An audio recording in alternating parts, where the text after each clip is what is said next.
নমস্কাৰ বন্ধুসকল, আশা কৰোঁ সকলো ভালে আছে। মই মিণ্টু কুমাৰ আপোনালোক সকলোকে আপোনালোকৰ চেনেল যাযাবৰী টকশ্ব'লৈ পুনৰবাৰ স্বাগতম জনাইছোঁ। বহুত দিনৰ ভিডিঅ' এটা দিছোঁ আৰু আজি এখন নতুন চিনেমাৰ বিষয়ে মই ৰিভিউ কৰিবলৈ গৈ আছোঁ, মতামত দিবলৈ গৈ আছোঁ। এই চিনেমাখন আজি মুক্তি লাভ কৰিছে। 12 ফেইল বিধুবিনোদ চোপ্ৰাই পৰিচালনা কৰিছিলে, 2023 মুক্তি লাভ কৰিছিলে হলত, আৰু আজি ডিজনি প্লাছ হটষ্টাৰত এইখন মুক্তি লাভ কৰিছে। চিনেমাখন মই চালোঁ আৰু এই চিনেমাখনৰ বিষয়ে যদি মই নিজৰ মতামত প্ৰকাশ নকৰোঁ মোৰ নিজকে গিল্টি ফিল হৈ থাকিব। সেয়েহে চমুকে সহজ সৰল ভাষাত এই চিনেমাখনৰ ওপৰত মই মতামত দিবলৈ আগবাঢ়িছোঁ। যদি বিচাৰে ভিডিঅ'টো প্লিজ চাব, জোৰ নকৰোঁ, কিন্তু ভিডিঅ'টো চাই আপোনালোকে ভাল পাব বুলি মই দৃঢ় বিশ্বাসী। তেতিয়া পলম নকৰোঁ, আহক ভিডিঅ'টো আৰম্ভ কৰোঁ।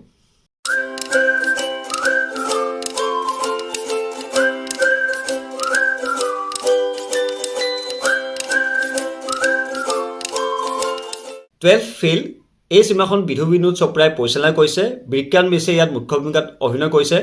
চিনেমাখনৰ কাহিনী একদম চিম্পল, বিশেষ একদম হেভি কাহিনী নহয়। এজন ল'ৰা, চম্বলৰ এখন গাঁৱত বাস কৰা এজন ল'ৰা, প্ৰথমবাৰ তেখেতে 12 ফেইল কৰিছিলে, হাই ছেকেণ্ডেৰীত ফাইনেল ফেইল কৰিছিলে। তাৰপিছত পাছ কৰি গ্ৰেজুৱেশ্যন পাছ কৰিলে। তাৰপিছত কেনেকৈ সংগ্ৰাম কৰি IPS অফিচাৰ হ'ল, তাৰে এটা কাহিনী। দেখাত একদম সহজ সৰল কাহিনী আৰু কাহিনীটো সঁচা ঘটনা আলমত বনোৱা হৈছে। এই চিনেমাখন একদম হাৰ্ট টাচিং চিনেমা। মই কোনো স্ক্ৰিপ্ট বনোৱা নাই এই ভিডিঅ'টো বনোৱাৰ ক্ষেত্ৰত, একদম যি মনৰ পৰা আহিছে তাকে ক'ম। একদম হাৰ্ট টাচিং চিনেমা হয়। প্লিজ চিনেমাখন এবাৰ চাব। ডিজনি প্লাছ হটষ্টাৰত আছে। চিনেমাখনত নাই কি, এক্টিং বঢ়িয়া, ডাইৰেকশ্যন মজা, চিনেমাখনৰ কেমেৰা কাম ভাল, চিনেমেটোগ্ৰাফী ভাল, BGM ভাল। চিনেমাখনত মানে ইম'চনেল চিন, আৱেগিক দৃশ্য ইমান ভালকৈ আছে আৰু চিনেমাখন একদম চিনেমাখন একো বস্তু অভাৰ কৰি দেখুওৱা নাই। চিনেমাখনত ঘাত প্ৰতিঘাত, সংঘাত, বন্ধুত্ব, প্ৰেম সকলো বস্তুৰে অলপ অলপ ইয়াত দিয়া হৈছে আৰু খুব অৰ্গেনিক ৰূপত, খুব মানে ভালদৰে উপস্থাপন কৰিবলৈ সক্ষম হৈছে পৰিচালকজন। সঁচাকৈ এই চিনেমাখন চাই মোৰ একদম গুলি লাগিলে, মজা লাগিলে।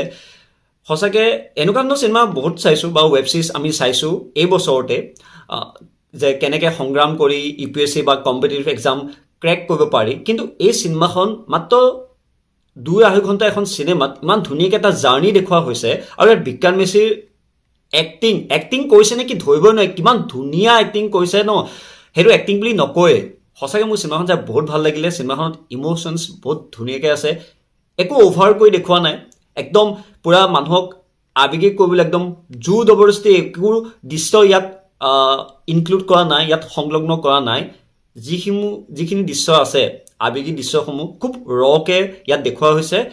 অট'মেটিক আপোনাৰ চকুপানী ওলাবই। কিছুমান ইনস্পায়াৰিং দৃশ্য আছে, একদম মানে প্ৰেৰণা যোগোৱা ইয়াত কিছুমান দৃশ্য আছে। ভাল পাব চিনেমাখন চাই, এবাৰ চাওক চিনেমাখন।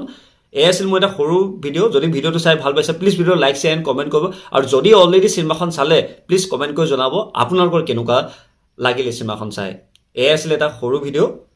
ধন্যবাদ, ভালকৈ থাকক।